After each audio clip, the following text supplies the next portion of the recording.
Selamat malam, Shalom Bapak Ibu Saudara sekalian. Malam ini masih kitab Yesaya, sesi ke-6, lanjutan dari sesi yang lalu. Dan topik malam ini sering menjadi pertanyaan bagi banyak orang. Mengapa Israel menolak Mesias? Tepatnya menolak Yesus sebagai Mesias. Nah, ini akan sangat menarik.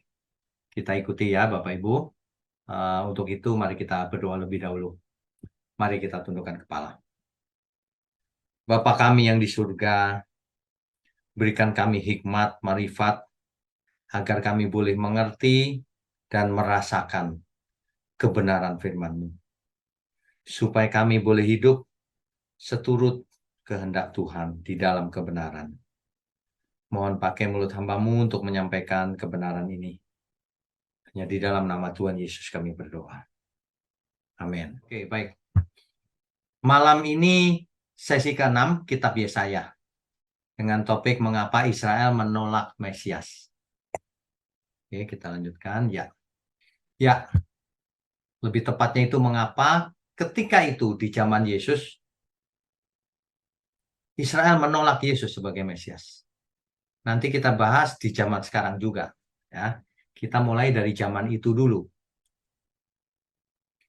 Mengapa ketika itu Yahudi menolak Yesus sebagai Mesias?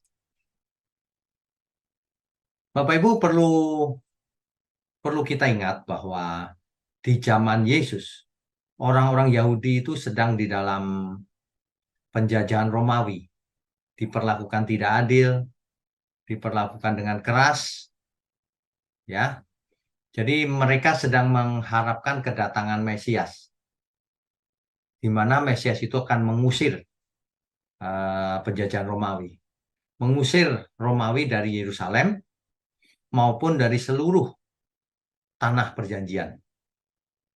Hal ini didasarkan pada nubuatan kitab-kitab yang di perjanjian lama. Mereka sangat percaya dengan nubuatan itu, bahwa Mesias akan datang membebaskan. Nah, jadi Mesias yang diharapkan adalah seorang raja pejuang secara militer, ya, itu yang kuat dalam hal militer. Contohnya seperti Daud, Salomo, bahkan lebih hebat dari itu. Makanya disebut Mesias. Nah, tentu saja Yesus tidak seperti yang mereka harapkan. Makanya mereka tidak mengakui Yesus sebagai Mesias. Mereka kecewa, Bapak Ibu. Bapak Ibu, saudara ingat nggak Yesus masuk ke Yerusalem naik keledai? Apa kata orang-orang? Hosana, Hosana. Hosana artinya apa? Tolonglah kami, tolonglah kami. Banyak orang mengartikan Hosana itu pujilah Tuhan, kan salah. Hosana itu tolonglah kami. Hosana, Hosana, terpujilah engkau yang datang dalam nama Tuhan. Disambut sebagai, diharapkan sebagai Mesias. Yang bisa membebaskan Israel dari Romawi ketika itu. Tidak hanya itu, supaya membangun kerajaan, memulihkan kerajaan Israel. Bapak Ibu Saudara ingat nggak? Dulu waktu Tuhan Yesus akan naik ke surga, para murid bertanya apa kepada Tuhan? Tuhan, kapan kau pulihkan kerajaan Israel? Jadi mereka dalam pikiran mereka itu Mesias itu akan membuat kerajaan di bumi, memulihkan kerajaan Israel. Nah, itu maksud mereka ya. Jadi tentu saja Yesus tidak seperti yang mereka harapkan. Akhirnya mereka yang teriak-teriak Hosana, Hosana, jangan-jangan mereka juga yang teriak, salibkan dia, salibkan dia. Karena kecewa. Bisa juga. Oke, kita lanjutkan dulu. Ya. Nubuatan tentang Mesias itu apa saja sih? Ada banyak sekali, Bapak Ibu. Ada 300-an lebih. Nah, malam ini kita hanya akan membahas sebagian kecil saja, ya.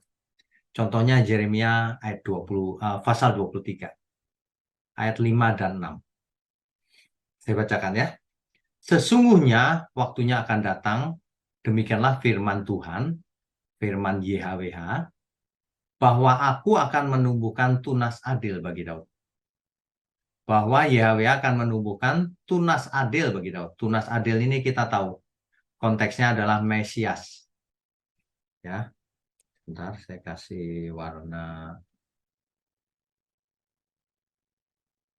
Iya, ini Bapak Ibu.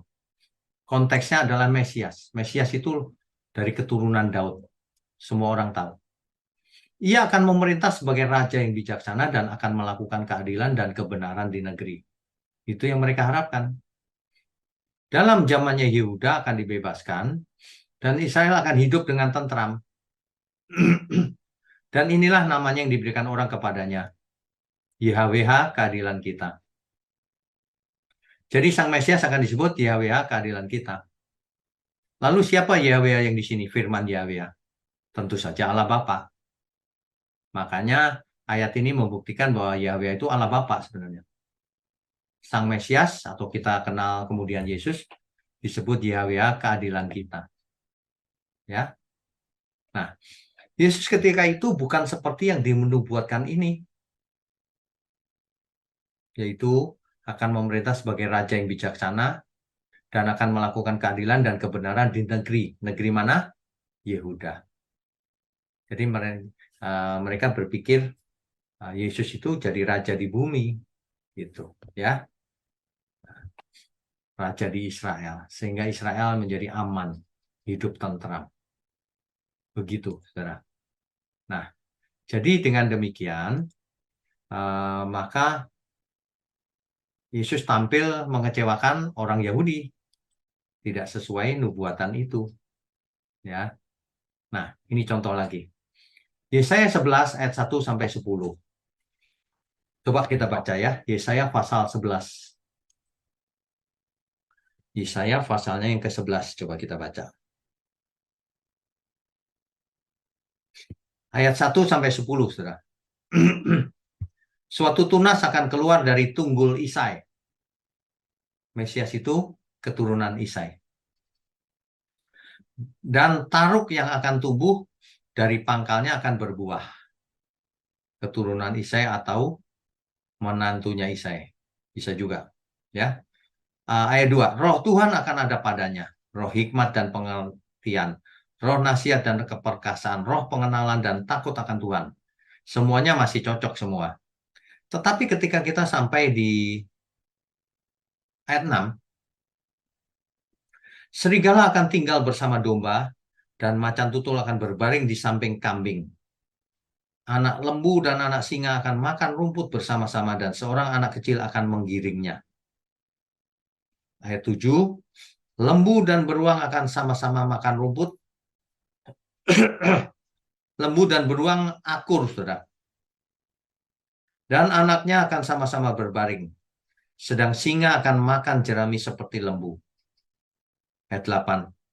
Anak yang menyusu akan bermain-main dekat liang ular tedung. Dan anak yang cerai susu akan mengulurkan tangannya ke sarang ular beludak. Di zamannya Yesus ini tidak terjadi. Makanya tidak sesuai nubuatan.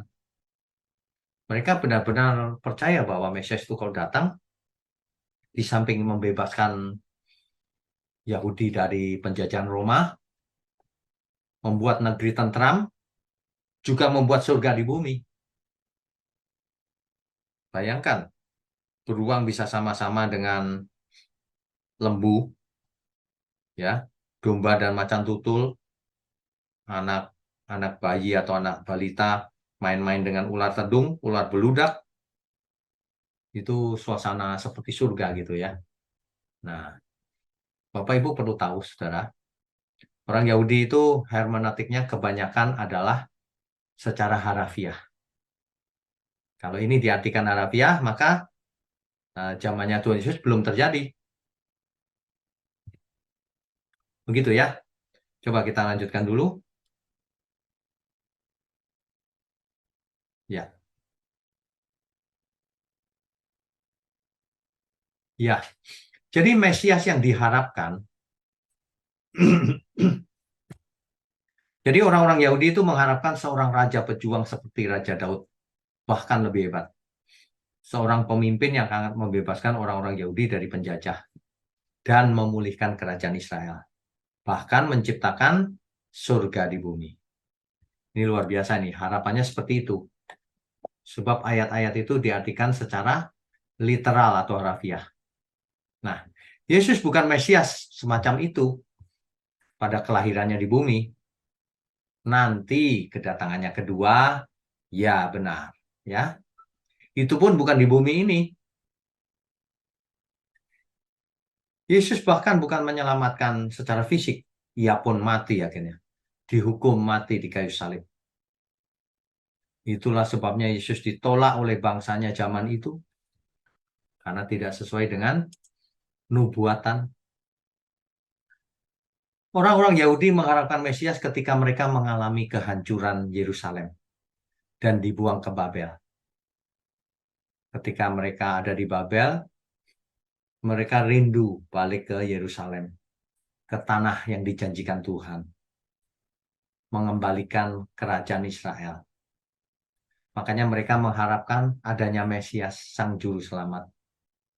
Di Babel mereka berdoa agar suatu hari nanti ada sosok Mesias yang akan menyelamatkan mereka dan kembali ke tanah mereka. Mengembalikan kerajaan Israel Raya. Seperti zamannya Raja Daud atau Salomo yang memerintah dengan damai dan sejahtera. Ya, oke, kita lanjutkan. Jadi, saudara, pada zamannya Yesus, orang Yahudi mengharapkan Mesias, yaitu yang diurapi, yaitu Kristus, seorang raja yang dipilih Tuhan, yang akan membebaskan mereka. Tetapi hal itu tidak dijumpai mereka. Malahan pada zaman itu, yang memilih imam besar bukan Tuhan, tapi Romawi. Bukan dari keturunan Harun seperti yang diajarkan oleh Taurat. Romawi juga memilih raja, yaitu Herodes Agung bagi mereka, bagi orang Yahudi. Padahal Herodes bukanlah orang Yahudi, tetapi orang Arab. Nah, ini uh, orang Yahudi kecewa sekali dengan Yesus. Tidak sesuai dengan harapan atau tidak sesuai dengan nubuatan juga. Ya. Nah, kalau saat ini, waktu itu benar begitu. Tapi kalau hari ini orang Yahudi yang ada yang masih menolak Yesus sebagai Mesias, apa alasannya? Karena orang Kristen dianggap salah tafsir tentang perjanjian lama. Orang Kristen seringkali mengambil sepotong kalimat dari perjanjian lama lalu dicocok-cocokkan dengan kemesiasan Yesus. Menurut orang Yahudi. Dan orang Yahudi menolak kitab perjanjian baru. Itu bukan kitab suci, kata mereka. Makanya mereka cuma pakai perjanjian lama. Agama mereka disebut agama Yahudi, atau agama Musa, atau Yudaisme. Ya. Nah, contohnya nih, Mazmur 41 ayat 9. Ya. Di Mazmur 41 ayat 9, demikian. Bahkan sahabat karibku yang kupercayai, yang makan rotiku telah mengangkat tumitnya terhadap aku. Ini oleh orang Kristen dianggap sebagai Yudas. Padahal kalau kita baca ayat 10-nya itu tidak mungkin Yudas. Coba ya, saya bacakan ya. Mazmur pasal 41 ayat 9. Bahkan sahabat karibku yang kupercayai, yang makan rotiku, telah mengangkat tumitnya terhadap aku. Ini Yudas ini, gitu, kata sebagian orang Kristen. Padahal kalau kita baca ayat 10-nya, tetapi engkau ya Tuhan, kasihanilah aku, dan tegakkanlah aku, maka aku hendak mengadakan pembalasan terhadap mereka. Nah, kan nggak cocok. Yesus nggak begitu. Ya, itu sebabnya sebagian orang Yahudi berpendapat orang Kristen itu suka nyocok-nyocokin. Ya, nah, oke. Sebenarnya banyak juga sih dari pihak kita yang memang baca Alkitab cuma sepotong terus diartikan suka-suka sendiri. Itu menyedihkan loh sebenarnya. Ya, oke, kita lihat dulu lanjutannya. Ya, jadi saat ini kenapa orang Yahudi juga menolak Yesus sebagai Mesias? Yaitu tadi salah satunya. Karena Yesus tidak memenuhi nubuatan-nubuatan yang berhubungan dengan Mesias. Contohnya Yesaya 43 ayat 5. Janganlah takut sebab aku ini menyertai engkau. Aku akan mendatangkan anak cucumu dari timur dan aku akan menghimpun engkau dari barat. Nggak terjadi itu di zamannya Yesus waktu itu. Ya, Yehezkiel 37 ayat 26 misalnya. Itu ada kalimat dan memberikan tempat kudusku di tengah-tengah mereka untuk selama-lamanya. Ternyata bait Allah malah hancur. Pasti bukan Mesias ini. Mesias belum datang, begitu menurut orang Yahudi.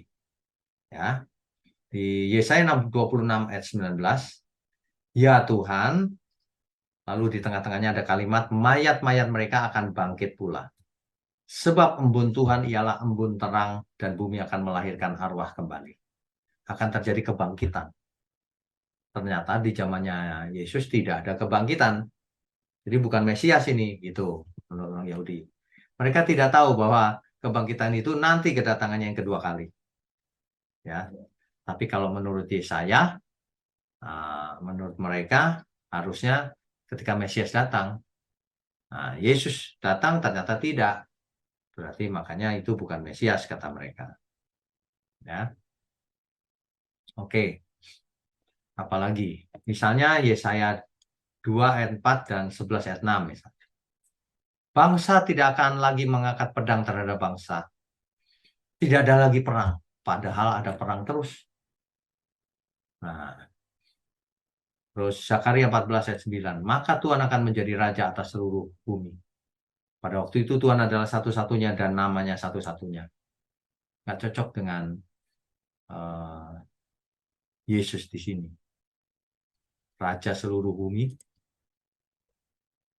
Ya, kedatangan yang pertama bahkan mati di kayu salib. Oke, berikutnya. Jadi mengapa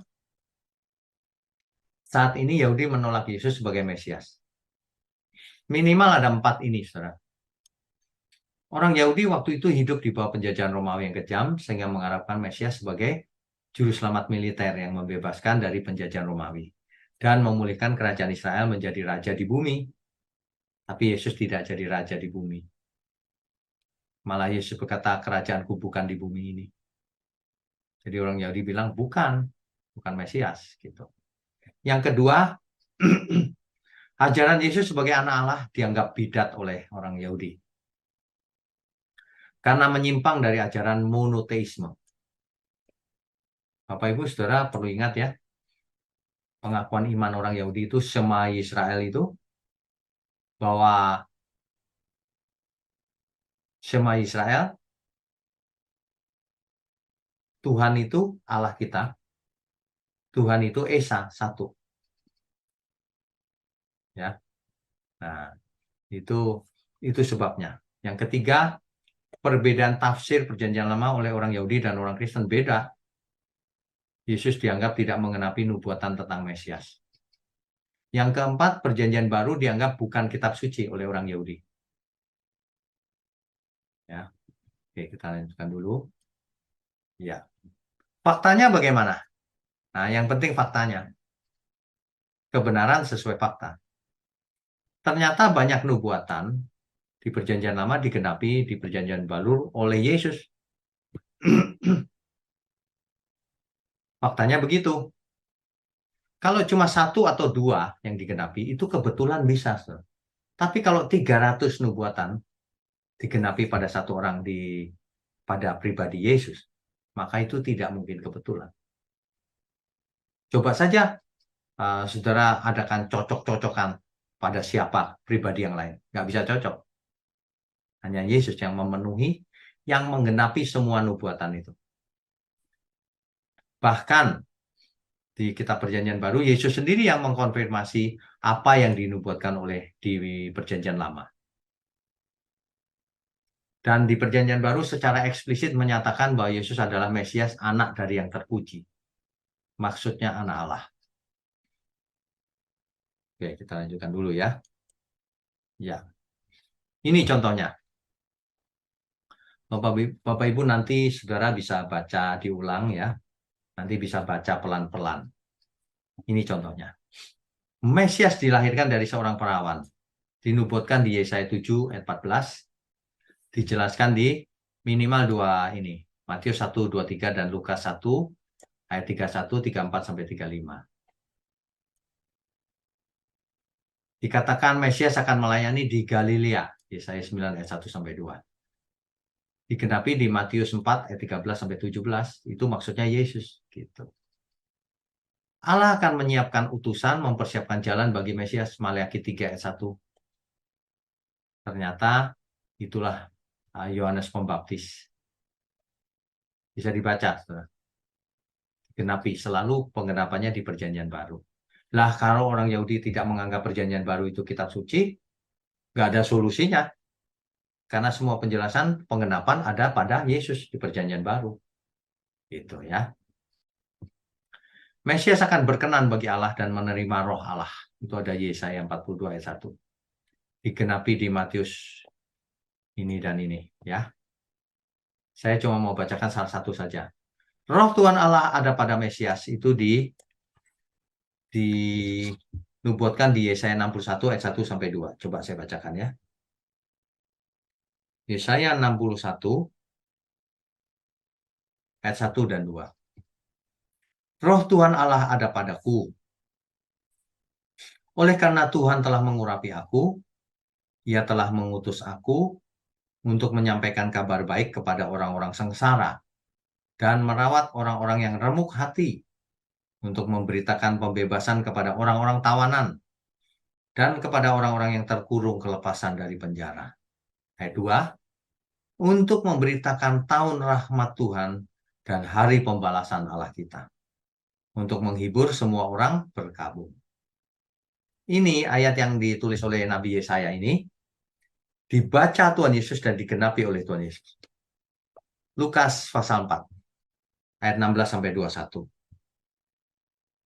Lukas pasal 4 ayat 16 sampai 21. Ia datang ke Nazaret, ia di situ adalah Yesus ya, tempat ia dibesarkan. Dan menurut kebiasaannya pada hari Sabat, ia masuk ke rumah ibadat, ke sinagoga. Saudara. Lalu berdiri hendak membaca dari Alkitab. Kepadanya diberikan kitab Nabi Yesaya, dan setelah dibukanya ia menemukan nas di mana ada tertulis tadi yang saya baca itu. Roh Tuhan ada padaku, oleh sebab ia telah mengurapi aku untuk menyampaikan kabar baik kepada orang-orang miskin, dan ia telah mengutus aku untuk memberitakan pembebasan kepada orang-orang tawanan dan penglihatan kepada orang-orang buta dan seterusnya. Ini dibaca oleh Tuhan Yesus. Ayat 20, kemudian ia menutup kitab itu, memberikannya kembali kepada pejabat, lalu duduk. Dan mata semua orang dalam rumah ibadat itu tertuju kepadanya. Semua orang lalu melihat itu mau menjelaskan apa tentang ayat itu. Ayat 21. Lalu ia mulai mengajar mereka, katanya, pada hari ini genaplah nas ini sewaktu kamu mendengarnya. Maksudnya, yang dimaksud kitab Yesaya itu aku. Orang-orang marah karena mengaku Mesias. Kemudian Mesias akan naik keledai masuk ke Yerusalem. Itu Zakaria 9 ayat 9. Ternyata Yesus masuk ke Yerusalem naik keledai. Di Markus 11 ayat 7 sampai 9. Oke, kita lanjutkan dulu ya.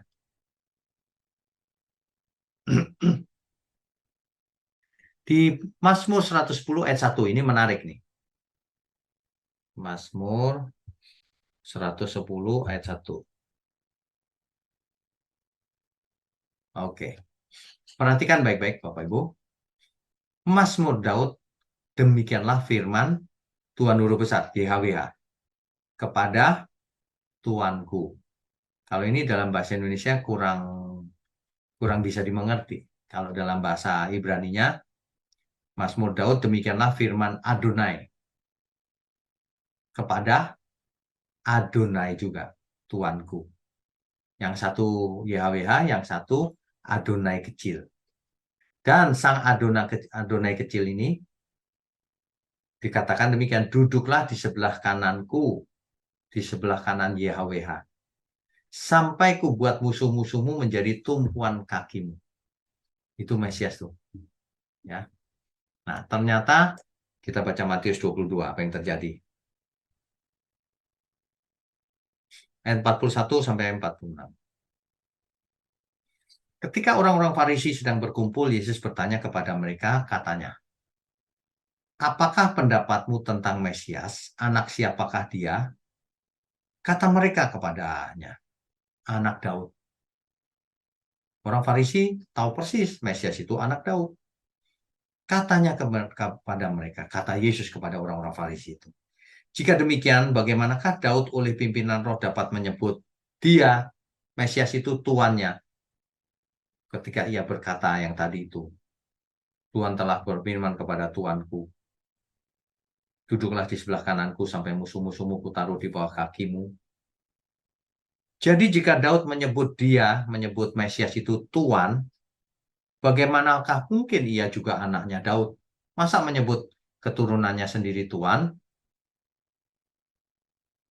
Ayat 46. Tidak ada seorang pun yang dapat menjawabnya. Dan sejak hari itu tidak ada seorang pun juga yang berani menanyakan sesuatu kepada Yesus. Itu orang-orang Farisi itu tahu loh sebenarnya. Bahwa Mesias itu keturunan Daud. Tapi kok Daud sendiri memanggil kepadanya Tuan, Adonai. Apa ini? Nah, orang Farisi tahu jawabannya sebenarnya. Tapi mereka menghindar bahwa Mesias akan lahir dari keturunan Daud. Jadi Yesus keturunan Daud, saudara. Ya, orang Farisi menghindar. Coba kita baca kisah Rasul 2 ayat 32 sampai 36. Perhatikan baik-baik, ini eksplisit penjelasannya. Yesus inilah yang dibangkitkan Allah. Dan tentang hal itu kamu semua adalah saksi. Dan sesudah ia ditinggikan oleh tangan kanan Allah dan menerima Roh Kudus yang dijanjikan itu, maka dicurahkannya apa yang kamu lihat dan dengar di sini. Sebab bukan Daud yang naik ke surga, malahan Daud sendiri berkata, Tuhan telah berfirman kepada Tuanku, duduklah di sebelah kananku sampai kubuat musuh-musuhmu menjadi tumpuan kakimu. Ini kan yang tadi, saudara. Ini penggenapannya ini. Ayat 36 dijelaskan begini. Jadi seluruh kaum Israel harus tahu dengan pasti bahwa Allah telah membuat Yesus yang kamu salibkan itu menjadi Tuhan dan Kristus. Mesias maksudnya. Telah mengutus Yesus menjadi Mesias. Ya. Nah, itu. Jadi nanti bisa dibaca perlahan-lahan. Semua ayatnya saya berikan di sini. Mesias seperti anak manusia itu di Daniel. Semua orang Farisi juga tahu kitab Daniel ini bahwa itu Mesias. Nah, digenapinya di Matius, Lukas, Yohanes. Nanti dibaca ya. Bahkan Yesus sendiri mengatakan bahwa keselamatan datang dari bangsa Yahudi. Yohanes 4 ayat 22. Itu penggenapan Kejadian 3 ayat 15. Bahwa keturunan perempuan itu akan meremukkan kepala si ular. 12 ayat 3, 17 ayat 19, 21, 49 ayat 10. Bahwa Mesias itu kan lahir dari janjinya kepada Abraham, kemudian melalui keturunan Ishak, dan seterusnya. Melalui suku Yehuda.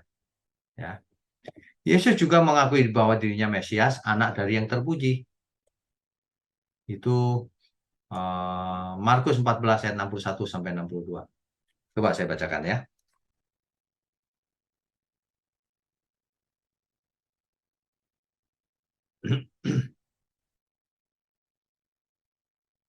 Ya,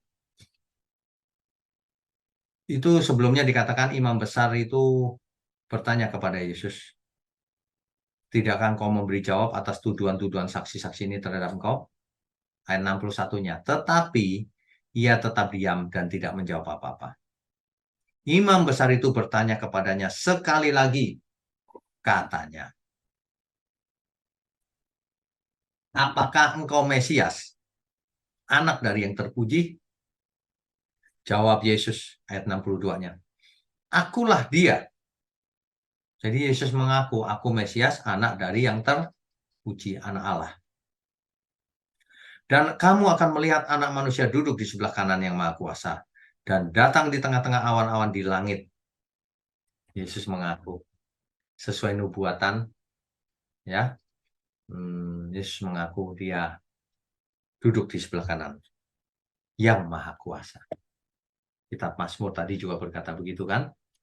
Ya. Nah, ada cerita juga tentang Simeon yang tidak akan mati sebelum melihat Mesias.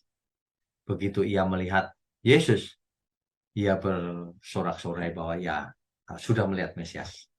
Sekarang bolehlah aku mati, katanya gitu. Nanti dibaca sendiri ya ayatnya ya. Saudara bisa ulang, sebab ini nanti ada di YouTube, bisa diulang-ulang. Ya, ini saudara, Kejadian 3 ayat 15 yang saya sebut tadi, keturunan perempuan akan meremukkan kepala si ular. Inilah nubuatan pertama kali akan adanya keselamatan dari keturunan perempuan itu. Bentuknya tunggal, yaitu Sang Mesias. Nah, berkat untuk seluruh kaum di muka bumi disampaikan kepada Abraham, Kejadian 12 ayat 3 itu.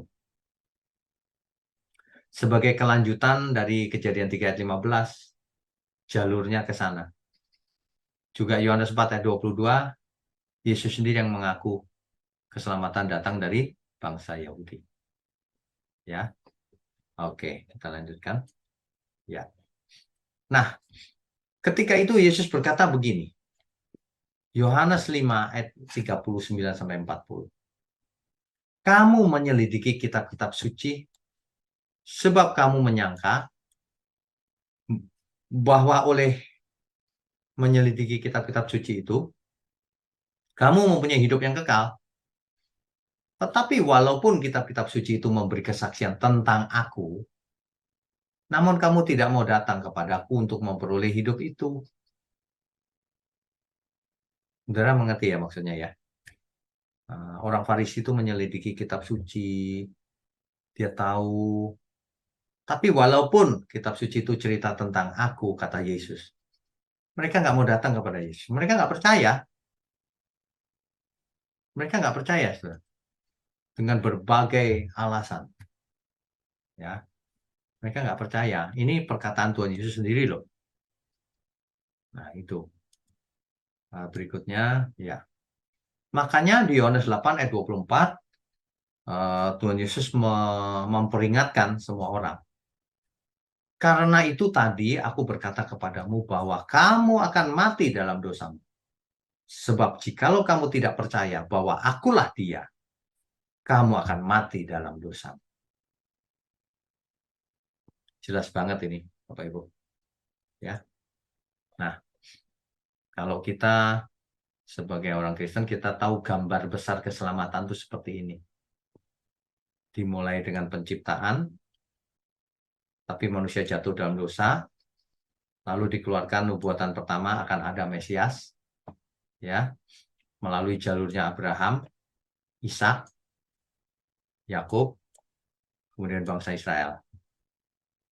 Nah, bangsa Israel keluar dari Mesir ke Gunung Sinai tahunnya 1445 sebelum Masehi. Bangsa Israel menerima Taurat di Gunung Sinai. Nah, itu masa berlakunya Taurat sampai nanti yang dijanjikan itu datang. Ya, sesuai dengan nubuatan.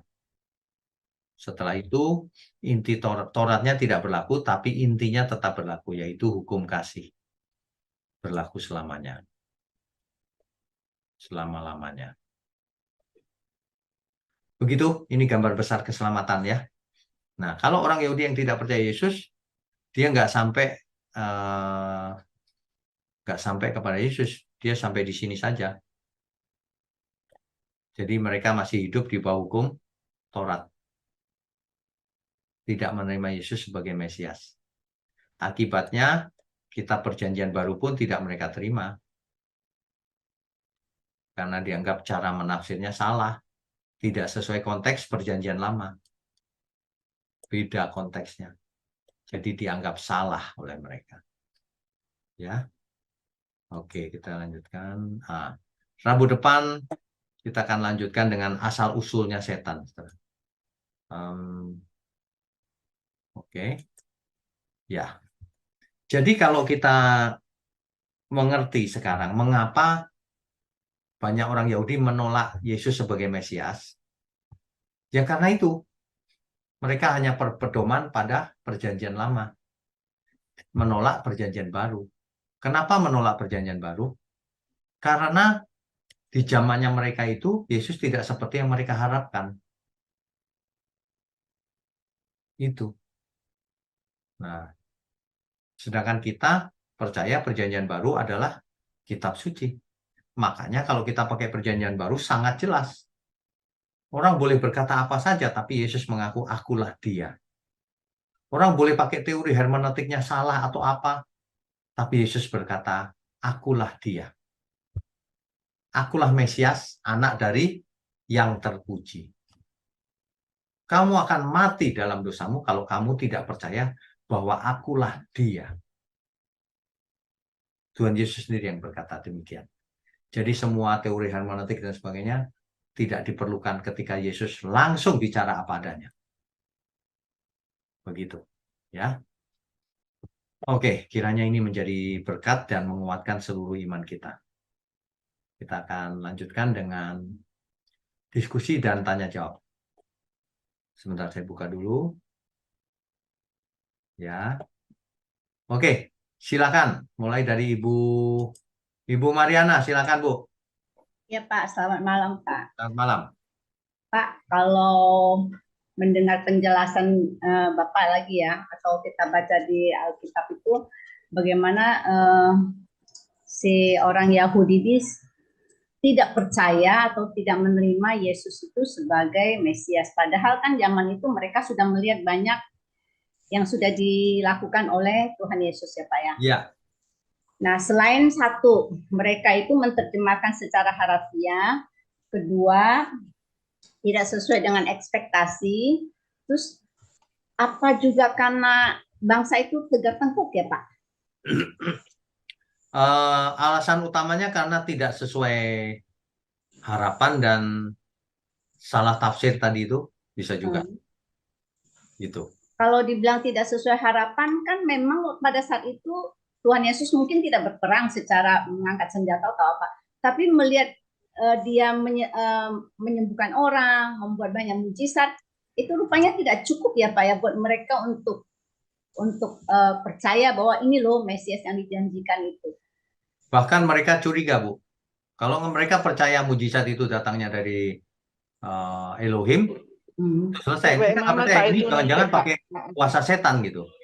Oh, yang Kan dicatat tuh. dipertanyakan itu ya Pak ya? Iya, kuasa Beelzebul ini gitu. Nah, terus Pak, satu lagi pertanyaannya Pak.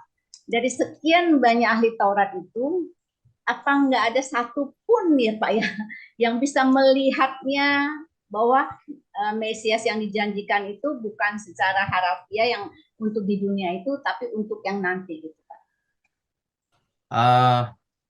Ibu ingat nggak ketika Yesus mau naik ke surga, para murid-muridnya nanya apa? Tuhan, kapan engkau pulihkan kerajaan Oh Israel? iya. Jadi orientasi mereka itu kerajaan di bumi, Bu. Masih tetap kerajaan di dunia, Pak. Iya, kerajaan Daud, Salomo gitu. Jaya di bumi gitu. Oh iya.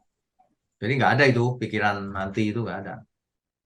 Oh, jadi itu faktor sebenarnya yang bikin mereka tidak bisa melihat jauh ke depan itu. Ya, ya. Nah, ketika Nabi Yesaya bernubuat nanti akan ada langit yang baru, bumi yang baru, itu pun diartikan langit dan bumi yang sekarang ini diperbaharui. Gitu. Ya Pak. Jadi intinya dari sekian banyak ahli Taurat, jadi nggak ada satupun yang sanggup melihatnya ya Pak. Akhirnya ada Bu, itu Rasul Paulus. Oh iya, setelah orang itu Farisi ya. Itu. Rasul Paulus orang Farisi. Setelah dijamah sama Tuhan sendiri ya. Juga ada Bu, satu lagi yang ketemu Tuhan Yesus diam-diam. Oh, Ada yang orang perwira Farisi. itu ya Pak? yang apa namanya dia tanya Yang apa yang harus mau lahir kulakukan. kembali itu. Ya, Gimana caranya lahir kembali itu. Nikodemus, Pak. Oh ya, ya benar. Nikodemus, betul. Ya. Dia tahu tuh, dia tahu. Hmm. Tapi dia tidak sanggup menjual seluruh hartanya. Oh ya, ya Pak. Oke. Itu aja pertanyaannya. Nah, Ya, oke. makasih ya Pak. Bung Kati. Berikutnya Pak Payaman, silakan Pak. Halo, selamat malam Pak. Shalom, selamat malam. Eh, waktu Yesus disalib, kan ada tulisan Inri. Ya, Nah, pertanyaan Pak, bagaimana pendapat orang yang membaca di situ dan siapa sebenarnya yang menempel itu? Makasih Pak. oke, baik. Itu sebenarnya ejekan, Pak. Inilah raja orang Yahudi gitu. Diejek, Pak. Karena Yesus mengaku, kan ditanya oleh Pontius Pilatus tuh, apakah engkau raja orang Yahudi? Yesus bilang, kerajaanku bukan di sini. Kalau di sini tentu para malaikat membela aku, kan gitu kira-kira ya. Nah, Ya. jadi itu ditempel di situ itu berupa ejekan. Inilah raja orang Yahudi. Raja orang Yahudi kok mati gitu. Itu ejekan, Pak, sebenarnya. Yang naruh di situ Pontius Pilatus yang memerintahkan. Tapi sesungguhnya benar itu Pak ya? Justru hal yang ejekan itu ternyata itu mengandung arti yang ini apa? Hari ini kita tahu itu dalam bahasa Ibrani-nya singkatannya YHWH malahan. Oh. Jadi itu nggak sengaja, Pontius Pilatus nggak tahu itu dipakai Tuhan untuk menunjukkan ini loh yang kuutus itu gitu. Sebenarnya tadinya dimaksudkan untuk mengejek, inilah raja orang Yahudi. Gitu. Iya Pak. Nah, satu lagi Pak ya. Ya. Nah, di Yahudi ini kan ada dua suku, Farisi dan Saduki. Tapi peran Saduki ini sebagai yang tidak percaya kepada Yesus jarang atau tidak begitu ekstrim seperti orang Farisi. Bagaimana itu Pak ya? Yang ditulis seringkali orang Farisi ya Pak ya. Tapi sebenarnya hari itu ada orang Farisi, ada Saduki, ada Zelot Pak. Zelot. Nah, ada Eseni juga tuh. Nah, itu beberapa kelompok. Nah, seringkali yang ditulis berdebat dengan Yesus adalah orang Farisi memang. Orang Saduki nggak percaya kebangkitan, Pak. Oh, nggak percaya kebangkitan, Pak ya? Orang Saduki. Tapi kalau orang Farisi percaya kebangkitan. Ya. Jadi setelah Yesus bangkit, bagaimana komentar Saduki itu, Pak? Bahwa memang tidak percaya kebangkitan. Mereka komentarnya gini, Pak. Imam-imam itu panggil penjaga-penjaga kubur, penjaga kuburnya Yesus, disogok mereka. Nanti kamu cerita ya, mayatnya dicuri oleh para muridnya. Malah begitu, Pak. Ya. Itu. Ya, makasih banyak, Pak. Selamat malam, Ya. Pak. Selamat malam, mendekati. Itu memang politik hari itu, nggak cuma sekarang, hari itu juga sudah ada politik licik. Hoax itu persisnya. Aduh. Oke. Berikutnya Pak Kris, silakan. Ya, shalom malam Pak. Shalom. Sebetulnya ini pertanyaan saya bisa mengundang banyak musuh ini Pak. Kenapa Pak? Kalau temanya malam ini kan kenapa orang Yahudi menolak Yesus sebagai Mesias ya Pak? Iya. Kalau saya misalnya tanya kenapa banyak orang Kristen yang menolak Yesus sebagai Mesias tuh? Itu musuhnya jadi banyak itu Pak. Jadi banyak.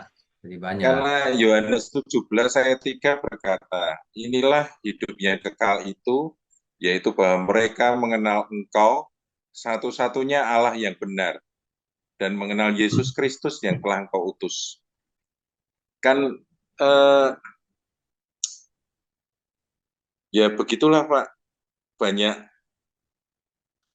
Saya sendiri sebetulnya kayak orang siuman dari pingsan waktu dengar seminar Logos mulai sesi 1 itu Pak. Tapi di Yesaya ini, Yesaya 28 yang ada saflasaf, saflasaf, kaflakaf, kaflakaf itu kan sebetulnya juga kayak ada alur-alur metodologinya waktu Tuhan Yesus mengajar waktu di bumi ini. Ada mengenai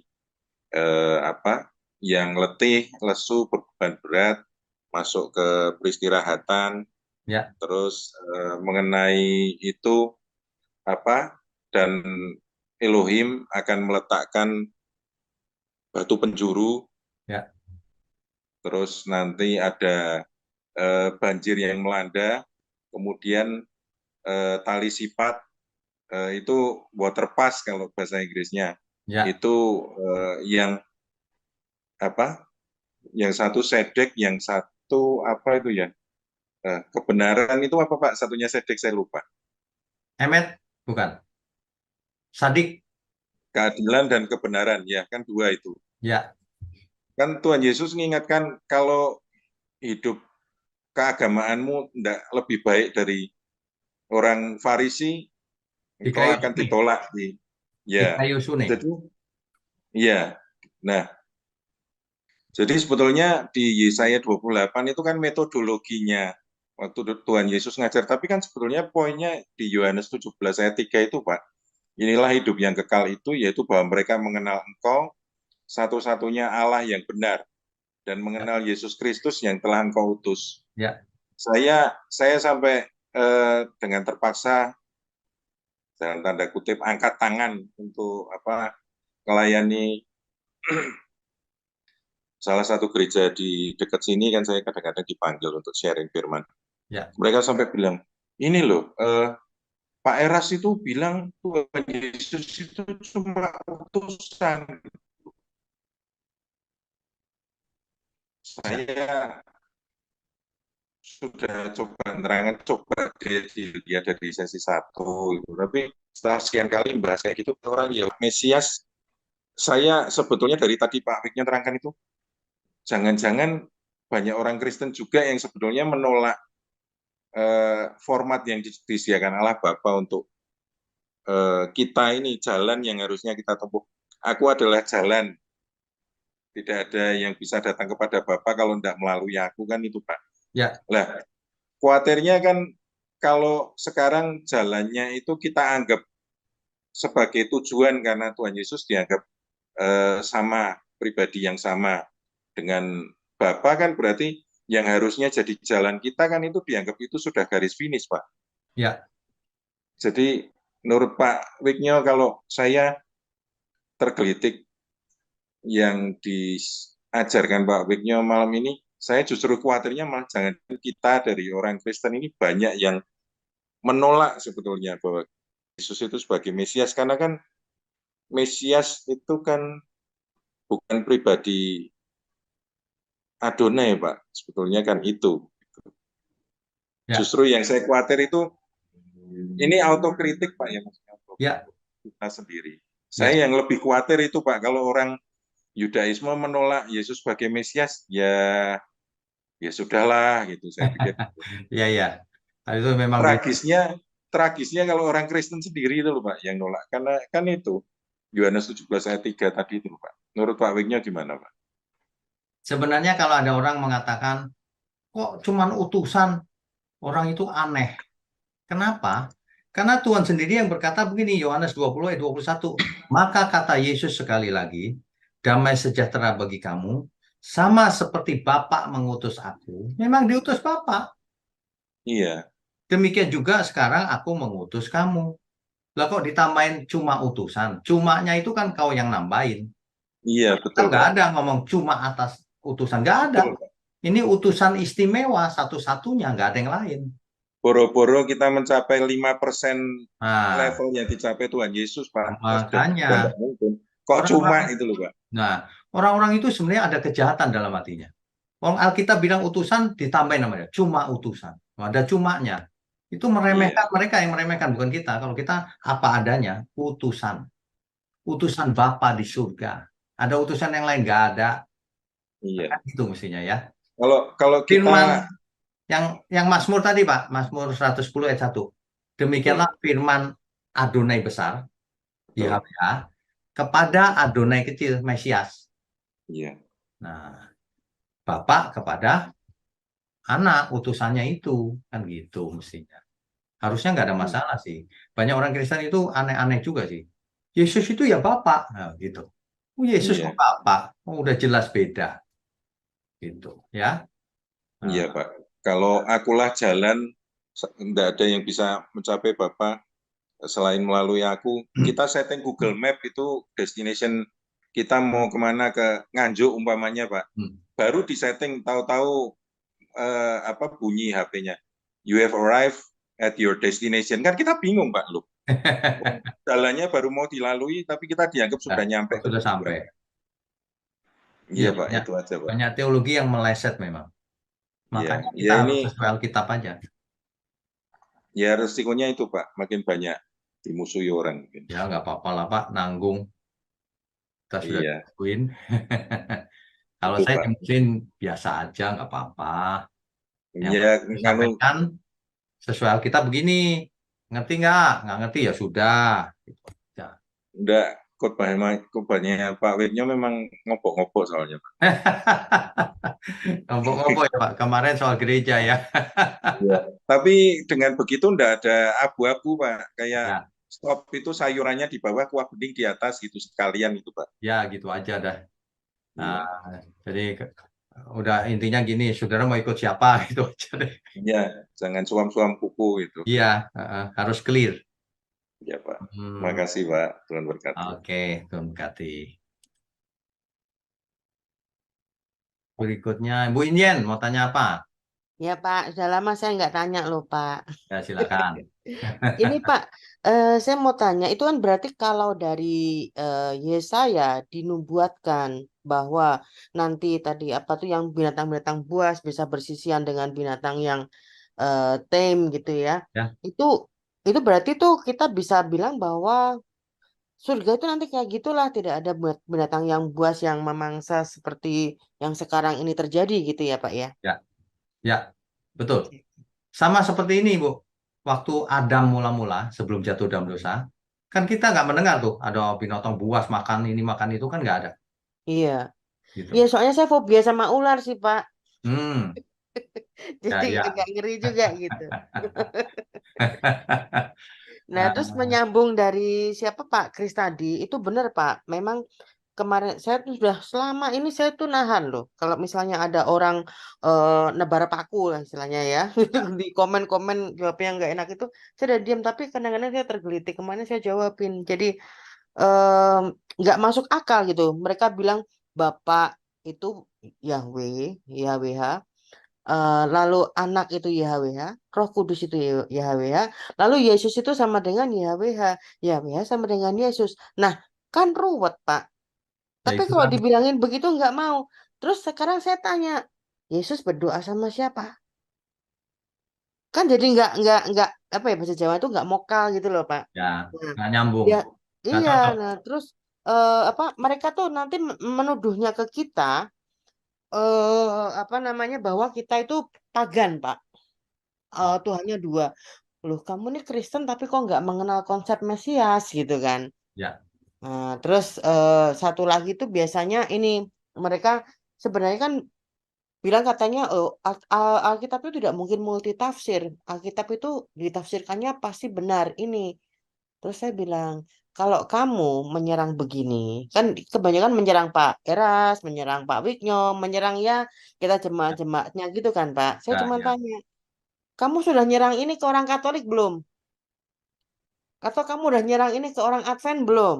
Yang nyata-nyata dengan Alkitab yang sama penafsirannya berbeda. Kalau belum, berarti emang kamu punya kebencian dan kepahitan di hati. Sentimen, Iya, kalau memang sama-sama perbedaan tafsir kan jelas mereka berbeda toh Pak, gitu ya loh. banyak yang Nah, berbeda. nah, kenapa mesti nyerang ke kita? Kamu pasti punya kebencian. Akhirnya saya jawabnya ini Pak, yang apa yang 2 Yohanes 1 ayat 7 tuh Pak. Ya, Sebab banyak penyesat telah muncul dan pergi ke seluruh dunia yang tidak mengaku bahwa Yesus Kristus telah datang sebagai manusia. Saya ya, gedein tuh. ya Itu betul. adalah si penyesat dan antikristus. Saya balesin begitu karena mereka kan nuduhnya kita-kita ini antikristus gitu loh, Pak. Saya balesin pakai itu. Itu sudah jelas kamu mau artikan apa lagi gitu baru biasanya mereka agak diam gitu loh, Pak. Mm-mm.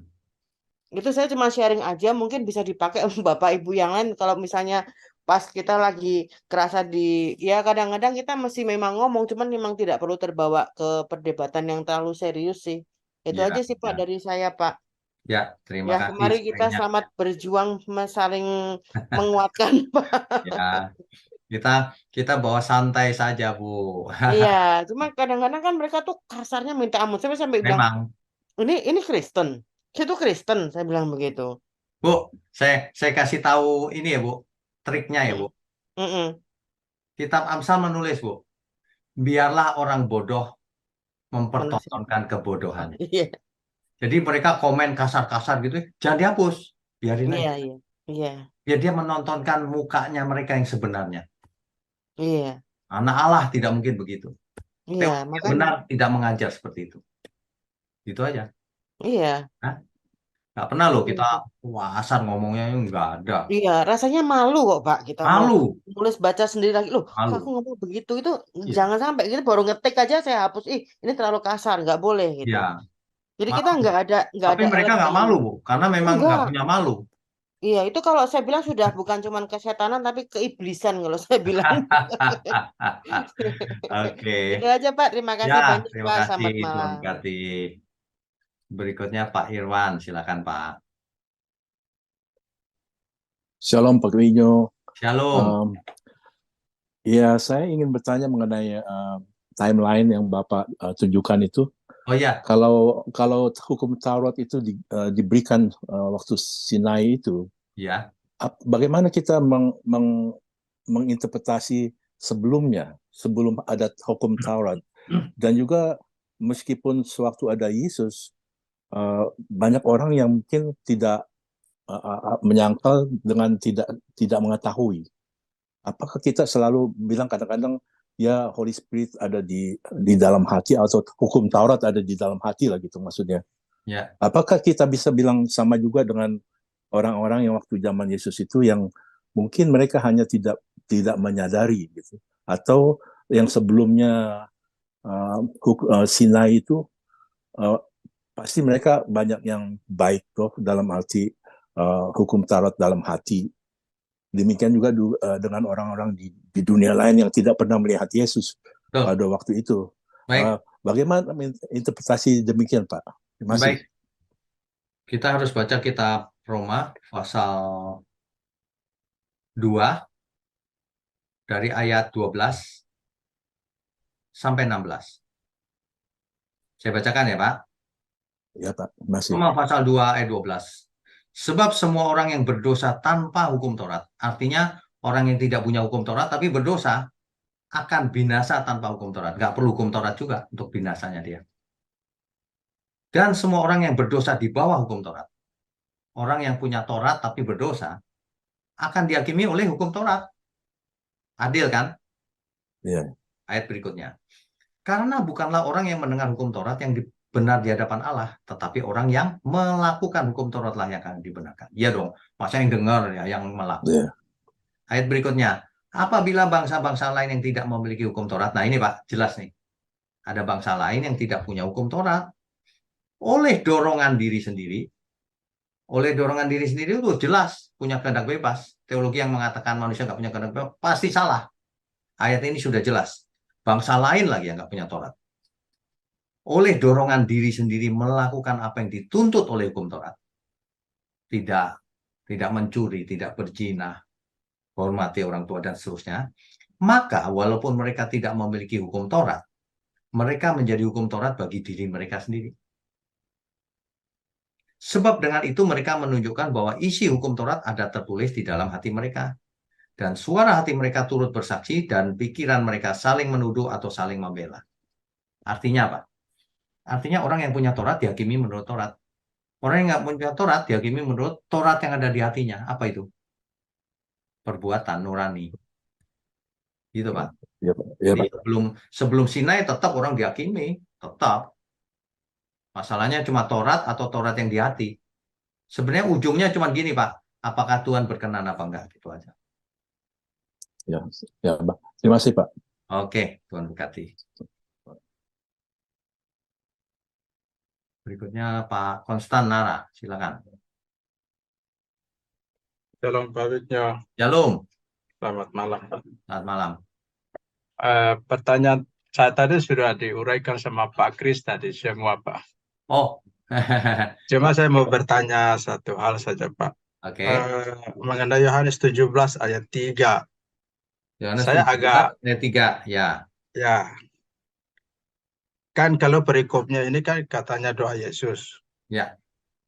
Tetapi di tulisan yang lain, jarang saya membaca Yesus menyebut dia Yesus. Maksudnya? Kan di sini Pak, inilah hidup yang kekal itu, yaitu Ya. bahwa mereka mengenal Engkau, satu-satunya Allah yang benar, dan mengenal Yesus Kristus. Oke. Saya baca di terjemahan sederhana volume berapa Pak? Itu doanya Yohanes Pak. Apakah betul Pak? Ini doanya Yesus, Pak. Demikianlah kata Yesus. Lalu ia menengadah ke langit, Bapa telah tiba saatnya, dan seterusnya.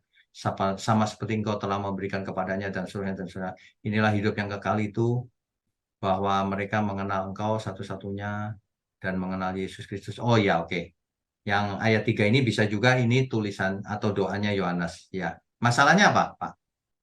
Saya tidak mau, bukan masalah sih Pak. Maksudnya mau lebih tahu saja karena di terjemahan sederhananya itu doa Yohanes, bukan di pasal di ayat 3-nya saja Pak. Ya, ya. Bisa juga Pak, itu doanya Yohanes, nggak masalah. Ya, itu bukan masalah, cuma saya ingin penasaran saja karena di firman-firman yang lainnya Yesus tidak pernah mengatakan kepada dirinya Yesus Kristus, selalu anak manusia atau apa begitu. Oh iya, ya. Ya bisa juga. Bisa juga sih. Ya. Hmm. Ya, makasih Pak Wida. Oke, Bung Kati. Berikutnya dari Surabaya ya, Ibu Stefani.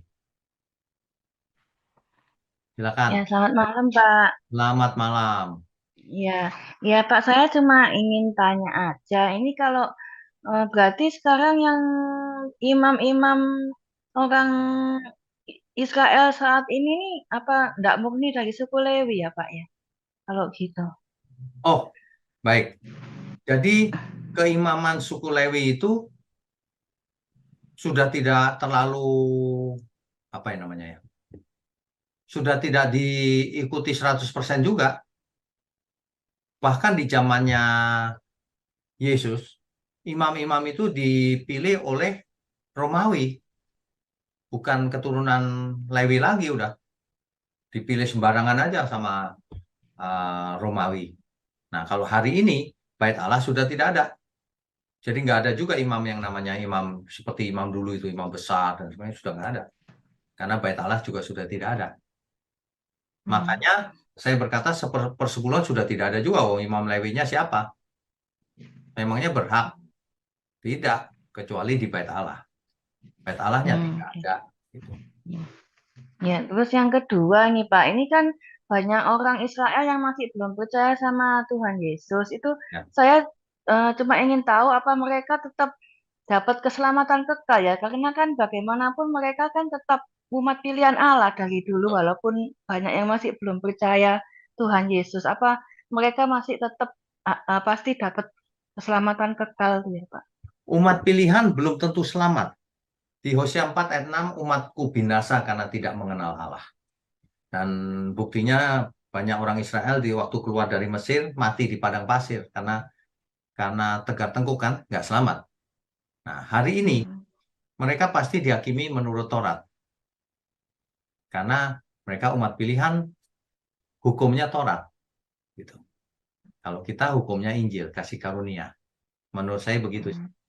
Jadi bukan nggak percaya Elohim, mereka percaya Allah. Cuma mereka nggak percaya Yesus sebagai Mesias. Nah, mereka nggak dibukakan, matanya nggak dibukakan. Ya mungkin memang batasannya di situ. Mereka menurut Taurat aja deh. Iya, ya, terima kasih Pak. Oke, Tuhan Kati. Berikutnya siapa ya? Ibu Ina ya. Silakan. Selamat malam, Pak Wignyo. Selamat malam. Mana Ibu Inanya kok hilang? Ya, Pak. Di mana? Nggak kelihatan. Ya udah nggak apa-apa, silakan.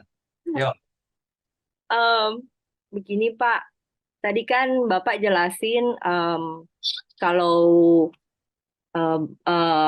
waktu bangsa Israel mengharapkan kedatangan Mesias itu damai gitu, membawa damai. Jadi kayak surga di bumi gitu kan. Ya. Tapi saya jadi teringat sama ayat ini, Pak, yang Matius 10 ayat 34. Yang bilang, jangan kamu menyangka bahwa aku datang untuk membawa damai di atas bumi. Aku datang bukan untuk membawa damai, melainkan pedang. Jadi maksudnya berarti orang Israel berharap Mesias itu kan membawa damai, tapi ternyata pada saat kedatangan Yesus justru jadi kayak ada pertentangan sampai hari ini ya, dan mungkin akan terjadi sampai Tuhan mengakhiri sejarah dunia. Kira-kira benar nggak Pak seperti itu pemikiran saya? Ini Matius Hubungannya 10, ya. Ini Matius 10 ayat 34 ini konteksnya adalah, kalau kita baca terus ini jelas nih. Bukan Yesus membawa kerusuhan, bukan maksudnya.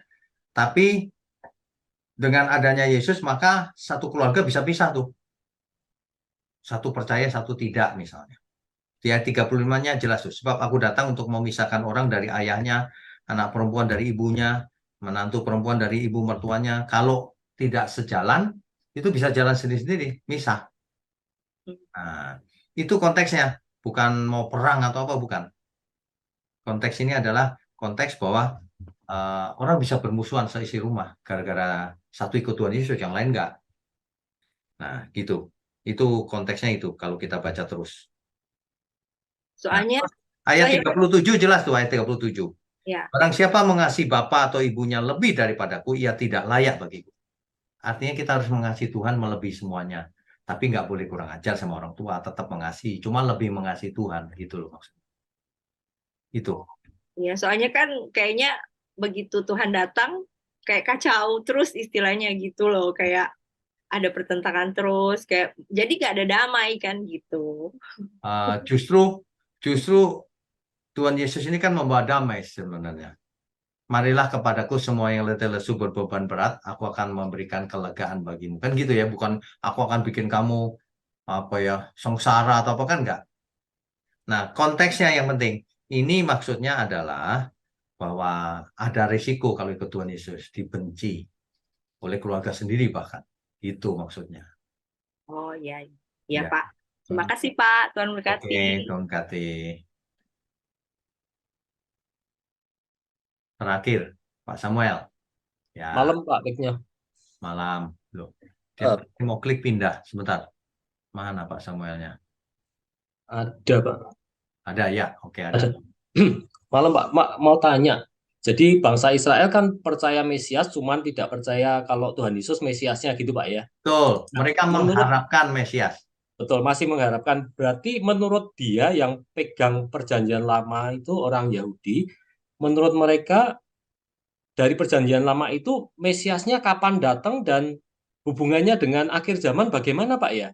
Apakah di akhir zaman juga bukan Tuhan Yesus menurut mereka? Atau bagaimana ini Pak? Mohon keterangannya Pak. Terima kasih. Oke. Yang jelas Mesias yang mereka harapkan datang itu membangun kerajaan Israel di bumi dan akan menjadikan bumi ini seperti surga. Berdasarkan Yesaya tadi Pak ya berarti? Iya, betul. Itu sangat kuat tuh. Tapi kapannya Pak? Kira-kira menurut bangsa Yahudi itu mereka nggak tahu. Sekarang? Mereka nggak tahu. Tidak ada seorang pun tahu.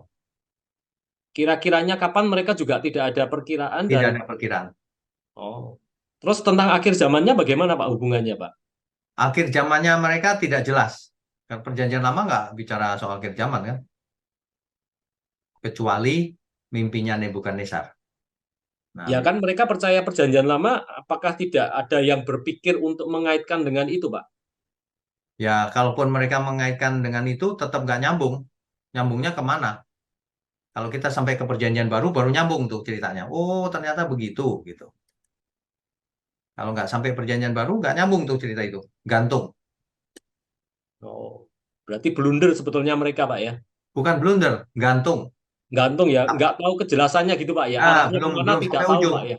Belum sampai ujung gitu loh. Belum sampai Masih ujung gantung. sudah bingung gitu, Pak ya. Karena Mesiasnya lagi ditunggu juga, nggak ada Lagi Mesias ditunggu. terus mau ngapain? Dan tidak ada jawaban di perjanjian lama gitu, Pak, Nggak menurut ada, mereka ya. nggak ada. Sama seperti hari ini mereka menantikan Mesias untuk membangun bait Allah yang ketiga. Kalau Mesias nggak datang, nggak ada yang bisa bangun. Sebab Oh, yang jadi boleh tidak memutuskan. akan bangun kalau tidak datang Mesias yang diharapkan mereka itu gitu, Pak. Iya, karena apa? Karena pelataran bait Allah sudah dianggap najis. Kan ada orang lain di sana, bangsa asing. Nah, nanti Mesias datang, ini yang mereka harapkan. Menguduskan area itu dan membangun bait Allah ketiga. Gitu. Tapi Pak Somel perlu tahu di Israel itu bukan semuanya seperti itu. Ada bagian yang sekuler, rakyat yang sekuler. Ada yang ortodoks, ada yang mesianik, ada yang benar-benar ultra itu. Pegang Taurat benar-benar sampai ekstrim. Bervariasi juga rakyatnya. Gitu. Oh, Ya. Oke, makasih Pak. Oke, Tuhan berkati. Habis, sudah tidak ada yang bertanya. Baik, kita tundukkan kepala, yuk kita berdoa. Bapa di surga, kami mengucap syukur kalau kami dibukakan mata rohani kami bahwa Sang Mesias itu adalah Yesus Kristus. Terima kasih Tuhan untuk anugerah-Mu di dalam hidup kami ini. Ke depan mohon perlindungan pemeliharaan Tuhan, hikmat marifat ada pada kami semua. Juga hamba ingin berdoa untuk tangan-tangan yang mendukung pekerjaan-Mu. Biarlah Engkau berkati terus mereka, juga keluarga besar mereka, agar mereka boleh mendukung pekerjaan-Mu ini sampai kesudahannya. Juga semua kami umat-Mu Tuhan. Mohon berkati setiap kami, juga seluruh keluarga kami. Sehat, umur panjang untuk kemuliaan Tuhan. Terima kasih, hanya dalam nama Tuhan Yesus kami berdoa dan mengucap syukur. Amin. Saudara sekalian, bicara soal kebenaran, setiap orang merasa benar. Makanya semua kecap dinomor satukan. Ada orang yang mengatakan saya paling benar, ini paling benar, itu paling benar. Mana sebenarnya yang paling benar? Oleh sebab itu, hadiri seminar 7 natur kebenaran dan aplikasinya. Seminar ini wajib dihadiri oleh para teolog, apologet, pengkhotbah, bahkan oleh para jemaat sendiri. Agar kita bisa membedakan manakah yang benar, manakah yang salah. Inilah alat uji kebenaran yang sangat objektif dan alkitabiah. Pastikan saudara ikut dan ajak seluruh saudara dan sahabat-sahabat. Bapak-bapak dan ibu-ibu yang terkasih dimanapun berada, yuk kita belajar pelajaran Alkitab bersama secara online setiap hari Rabu jam 7 malam bersama Pendeta Bapak Wignio Tanto secara online, bisa melalui Zoom. Tetapi kita harus mendaftarkan dulu ke nomor berikut ini. Selamat bergabung dan Tuhan Yesus memberkati.